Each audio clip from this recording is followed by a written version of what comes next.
Assalamualaikum warahmatullahi wabarakatuh. Kami dari kelompok 4 yang beranggotakan Dwi Yulianti, Siva Pangasusti, dan Frida Norayu Basri yang akan mempresentasikan hasil diskusi kami yang mengangkat tentang penyakit miopia atau yang biasa kita kenal dengan rabun jauh. Oke, pengertian dari miopia sendiri. Miopia pertama kali dikenalkan oleh bangsa Yunani kuno yang telah dikenal selama lebih dari 2000 tahun. Miopia merupakan di mana keadaan bayangan benda yang terletak jauh di fokus depan retina pada mata yang tidak berakomodasi. Menurut Primadiani dan Rahmi tahun 2017. Miopi sendiri merupakan kelainan refleksi di mana berkas sinar sejajar yang memasuki mata tanpa akomodasi, jatuh pada fokus yang berada di depan retina. Nah, dari pengertian ini yang paling umum kita kenal yaitu miopi itu yang tidak bisa kelainan pada mata yang dia itu tidak bisa melihat jauh, tetapi jika melihat dekat itu dia terasa lebih jelas gitu. Jadi misal seperti saya sendiri juga terkena miopi, jika saya itu melepas kacamata dan melihat dalam pandangan jauh itu tidak terlihat, tetapi jika saya tidak menggunakan kacamata, melihat dengan keadaan dekat itu masih terlihat. Nah, disitulah yang disebut dengan miopia. Nah, titik tangkap mata miopia itu bayangan itu berada di depan retina. Jadi seperti gambar yang di bawah ini. Jadi di sini adalah titik tangkap mata miopi. Ya, bayangannya itu nanti ada di depan retina. Nah, sedangkan setelah diberi kacamata atau lensa pembantu untuk melihat, nanti bayangan akan kembali normal. Seperti itu. Untuk fakta dari kasus miopia sendiri, menurut WHO World Health Organization, 285 juta orang di dunia mengalami gangguan penglihatan sekitar 42%. Menurut Kementerian Kesehatan Republik Indonesia juga, tahun 2014, penyebab gangguan penglihatan terbanyak di seluruh dunia adalah gangguan refraksi yang tidak terkoreksi, diikuti oleh katarak dan glaukoma. Menurut American Optometric Association tahun 2015, 41% orang tua mengatakan anak-anak mereka menghabiskan 3 jam atau lebih per hari menggunakan perangkat digital, dan 66% anak-anak memiliki ponsel cerdas atau tablet mereka sendiri.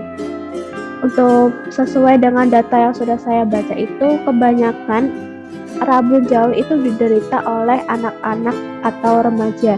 Biasanya itu dimulai dari saat usia anak-anak atau usia remaja, seperti itu. Dan penyebab-penyebab dari miopia sendiri ada beberapa faktor. Yang pertama yaitu faktor internal. Faktor internal terdiri dari faktor genetik.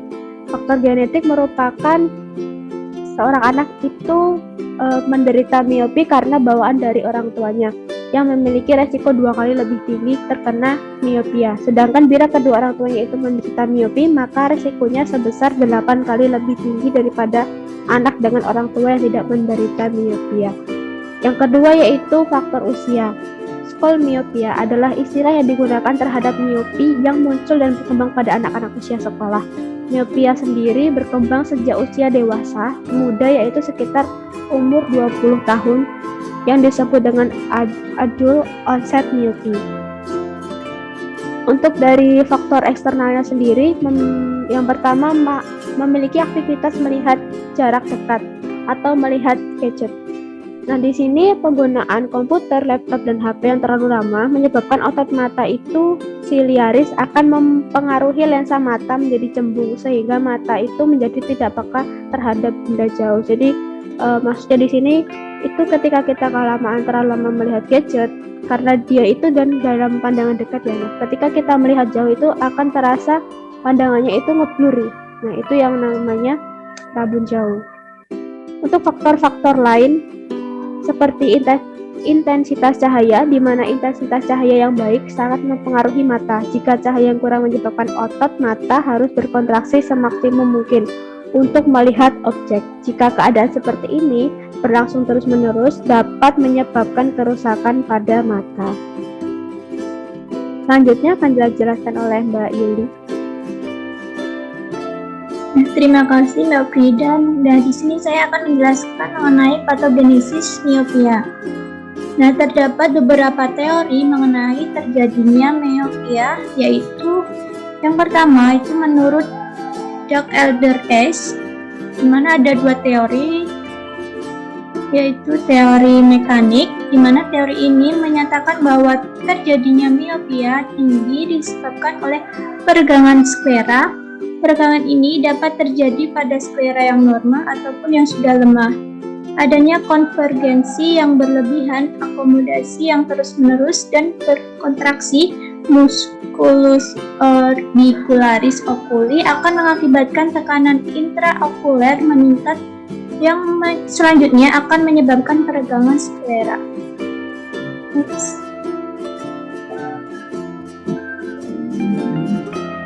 Nah, selain itu, pada akomodasi di mana terjadi kontraksi musculus ciliaris akan menarik koroid sehingga menyebabkan atrofi. Konvergensi dan posisi bola mata ke arah inferior pada waktu membaca menyebabkan polus posterior tertarik oleh nervus opticus. Nah, yang kedua adalah teori biologi. Nah, teori ini timbul setelah pengamatan bahwa miopi aksial adalah herediter. Bock mengatakan bahwa faktor timbulnya miopia terdapat pada jaringan ektoderma, yaitu retina, sedangkan jaringan mesoderma di sekitarnya tetap normal. Retina tumbuh lebih menonjol dibanding dengan koroid dan sklera.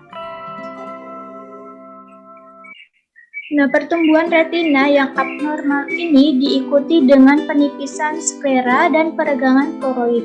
Koroid yang peka terhadap peregangan akan menjadi atrofi. Seperti diketahui, pertumbuhan sklera berhenti pada janin berumur 5 bulan, sedangkan bagian posterior retina masih tumbuh terus sehingga bagian posterior sklera menjadi paling tipis. Nah, yang kedua itu menurut David A. Goss, di mana faktor utama miopia tinggi adalah peningkatan aksial bola mata yang disebabkan oleh penurunan kuantitas dan perubahan karakteristik anatomi dari jaringan kolagen sklera. Nah, ini merupakan gambar perbandingan pola refraksi mata normal dan miopia.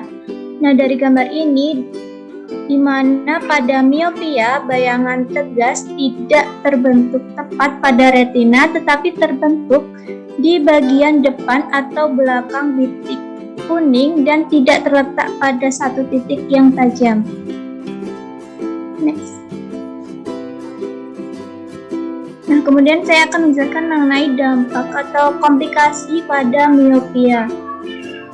Komplikasi yang dapat ditimbulkan pada penderita miopia itu yaitu yang pertama yaitu ablasio retina, yang merupakan komplikasi yang sering terjadi di mana biasanya didahului dengan timbulnya hole atau hole pada daerah perifer retina akibat proses-proses degenerasi dari daerah ini. Dan yang kedua itu vitreal liquefaction dan detachment.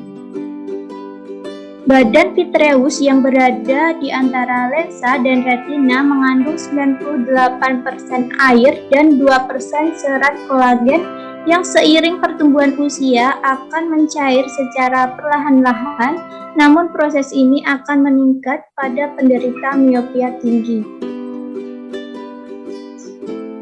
Nah, yang ketiga itu glaukoma, yaitu pada miopia terjadi dikarenakan stres akomodasi dan konvergensi serta kelainan struktur jaringan ikat penyambung pada trabekula. Yang keempat itu trombosis dan pendarahan koroid. Nah, ini itu sering terjadi pada obliterasi dini pembuluh darah kecil yang biasanya terjadi di daerah sentral sehingga timbul jaringan parut yang mengakibatkan tajam penglihatan. Yang kelima adalah katarak, di mana transparansi lensa berkurang. Dilaporkan bahwa pada orang dengan miopia offset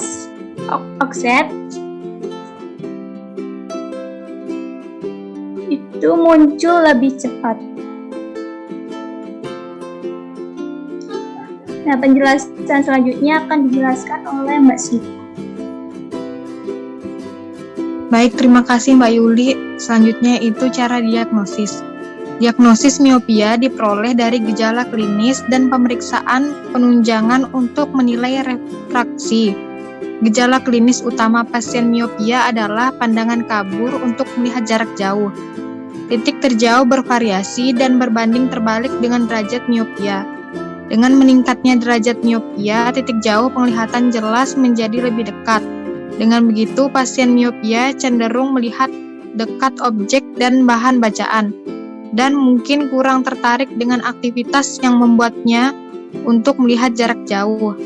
Mengerut dan menjuling biasa dilakukan karena tajam penglihatan membaik bila celah mata dipersempit. Selain dari keluhan pasien dan gejala klinis, dokter juga membutuhkan pemeriksaan refraksi untuk mendiagnosis seseorang menderita miopia. Pemeriksaan penunjangan untuk menilai refraksi tersebut meliputi tajam penglihatan, retinoskopi yang memungkinkan pemeriksaan secara objektif menentukan kesalahan refraktif serosilindris, serta USG untuk mengukur panjang aksial bola mata. Namun USG memerlukan biaya yang relatif mahal. Selanjutnya, yaitu tata laksana.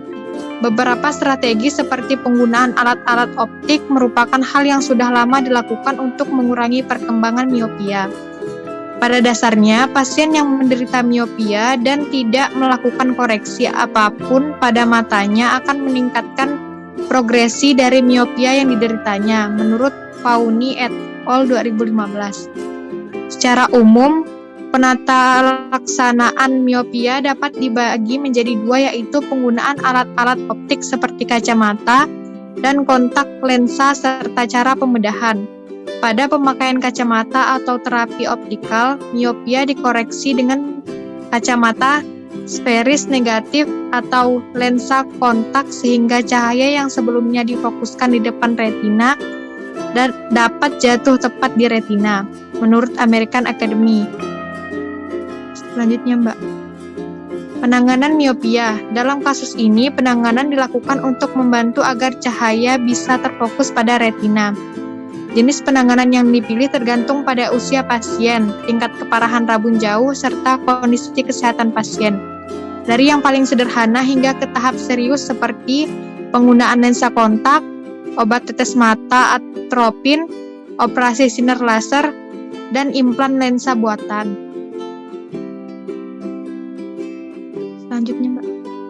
Selanjutnya itu perawatan miopia. Tidak ada cara yang pasti untuk mengakhiri rabun jauh secara permanen. Namun, kacamata dengan resep, lensa kontak, dan operasi mata merupakan langkah efektif untuk meningkatkan penglihatan. Pemeriksaan mata secara teratur dengan ahli mata profesional akan membantu memantau kasus rabun dan memastikan kesehatan mata yang optimal. Kemudian, menghabiskan waktu di luar rumah, terutama di bawah sinar matahari, memberikan efek positif pada penglihatan. Bagi orang tua, disarankan untuk membatasi waktu yang dihabiskan anak-anak di depan komputer atau pada perangkat digital, serta ponsel dan tablet karena terlalu sering digunakan dapat menyebabkan kelelahan mata. Selanjutnya itu pengobatan miopia. Pengobatan pada rabun jauh dapat dipilih sesuai dengan usia, tingkat keparahan, serta kondisi pengidap, seperti pada perawatan yang sudah dijelaskan sebelumnya. Jenis penanganan yang dilakukan bagi rabun jauh dapat berupa operasi dengan sinar laser.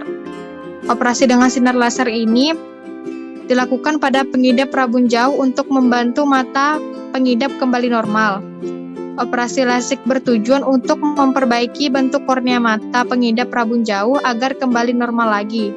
Sayangnya, operasi lasik tidak bisa dilakukan jika ukuran minus seseorang masih fluktuatif karena bisa membuat kornea kembali ke bentuk awalnya pasca operasi. Selanjutnya itu implantasi lensa buatan, yaitu pencangkokan lensa pada mata dengan jenis lensa yang beragam tergantung dari kebutuhan pasien. Selain memperbaiki penglihatan pengidap rabun jauh, implantasi lensa buatan juga bisa digunakan untuk pasien pengidap katarak. Ya, selanjutnya itu penggunaan kacamata atau lensa kontak. Penggunaan kacamata atau lensa kontak merupakan pengobatan yang bersifat sementara bagi pengidap rabun jauh. Karena baik kacamata atau lensa kontak harus selalu dipakai agar bisa mengoreksi penglihatan pengidap rabun jauh. Meskipun keduanya adalah alat bantu penglihatan yang umum, tetapi pemakaian lensa kontak tidak terlalu dianjurkan karena sebagian orang memiliki alergi akan bahan lensa kontak atau matanya tidak cocok untuk memakai lensa kontak. Berdasarkan hal itu, penggunaan kacamata adalah alat bantu penglihatan yang seharusnya paling aman. Kesimpulannya yaitu, miopia merupakan keadaan bayangan benda yang terletak jauh difokuskan di depan retina pada mata yang tidak berakomodasi. Penderita miopia biasanya memiliki bola mata terlalu panjang dan kornea yang terlalu berkurva atau kekuatan pembiasan media refraksi terlalu kuat. Kelainan ini diperbaiki dengan lensa negatif sehingga bayangan benda tergeser ke belakang dan diatur tepat jatuh di retina. Selain refraksi diukur dalam satuan dioptri dan miopia diberi tanda minus menurut Frederick 2002. WHO menyatakan ada 285 juta orang di dunia mengalami gangguan penglihatan sebanyak 42%. American Optometric Association menyatakan 41% orang tua mengatakan anak-anak mereka menghabiskan 3 jam atau lebih per hari menggunakan perangkat digital. Dan 66% anak-anak memiliki ponsel cerdas atau tablet mereka sendiri. Faktor yang paling nyata adalah yang berhubungan dengan aktivitas jarak dekat seperti membaca, menulis, menggunakan komputer, dan bermain video game. Selain aktivitas miopia juga berhubungan dengan genetik. Anak dengan orang tua miopia cenderung mengalami miopia. Komplikasi miopia dapat menyebabkan ablasio retina, vitreal liquefaction, dan detachment, glaukoma, trombosis, dan pendarahan koroid serta katarak. Demikian presentasi dari kelompok kami. Jika ada kurang dan salahnya mohon dimaafkan. Sekian, wassalamualaikum warahmatullahi wabarakatuh.